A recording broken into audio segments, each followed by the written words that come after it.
एक तरफ गहलोत के दावे तो दूसरी तरफ पायलट के अस्तित्व की लड़ाई। आखिरकार कौन जीतेगा ये लड़ाई? गहलोत ने फिर साधा पायलट गुट पर निशाना। नमस्कार, आपके साथ मैं हूं पूजा परमार। आप देख रहे हैं द फैक्ट इंडिया। एक तरफ अशोक गहलोत ये दावा कर रहे हैं कि उनकी सरकार उनके कामों के जरिए रिपीट हो गई, तो दूसरी तरफ सचिन पायलट अब भी पार्टी में अपने अस्तित्व की लड़ाई लड़ रहे हैं। दोनों नेताओं में से गहलोत इन दिनों पार्टी की तरफ से फ्रंट फुट पर नजर आ रहे हैं। योजना का बखान तो कर ही रहे हैं, लेकिन साथ ही विरोधियों पर निशाना साधने से भी नहीं चूक रहे हैं, चाहे पार्टी के विरोधी हों या फिर विपक्ष के। प्रदेश के मुख्यमंत्री के तौर पर सीएम ने विधायकों की नेशनल कॉन्फ्रेंस में हिस्सा भी लिया। इस दौरान उन्होंने राज्य की योजनाओं के बारे में जानकारी दी, तो वहीं कई नई योजना लाने की भी बात गहलोत ने की और ये भी कहा कि right to social security act बनाने की भी जरूरत है। और इस दौरान गहलोत ने कहा कि राजनीति में आने के बाद में हम सब पब्लिक प्रॉपर्टी हो जाते हैं। पूरी ईमानदारी निष्ठा से जनता की सेवा करना ही परम धर्म होना चाहिए।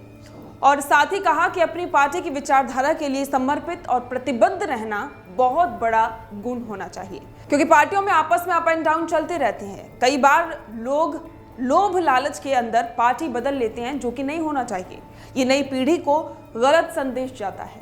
अपने पूरे संबोधन के दौरान गहलोत का डर भी साफ दिखा। एक बार फिर उन्होंने हॉर्स ट्रेडिंग का मुद्दा उठाया और कहा कि आजकल हॉर्स ट्रेडिंग से सरकारें गिराई जाती हैं।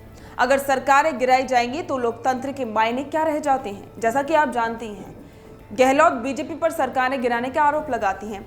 गहलोत तो सचिन पायलट की मानेसर बगावत के पीछे भी बीजेपी का ही हाथ बताते हैं। वो तो सीधे गृह मंत्री अमित शाह पर भी पायलट कैंप को करोड़ों रुपए देने का भी आरोप लगा चुके हैं। हालांकि सचिन पायलट ने भी वसुंधरा राजे से मिली भगत का आरोप लगाकर इसका करारा जवाब अशोक गहलोत को दिया था और पार्टी के लिए ईमानदार रहने की बात पायलट ने कही। दोनों दिग्गजों की इस लड़ाई को आलाकमान ने खत्म करने की बात कही थी, लेकिन नतीजा कुछ नहीं निकला। घंटों चली बैठक से भी स्थिति जस की तस बनी हुई है। चुनावों तक ये स्थिति सुधरती तो दिखाई नहीं दे रही है। और इसके नतीजे पर आपके क्या विचार हैं?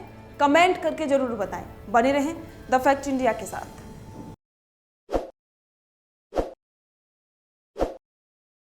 ताज़ा खबरों के लिए विजिट करें द फैक्ट इंडिया की वेबसाइट और डाउनलोड करें द फैक्ट इंडिया ऐप।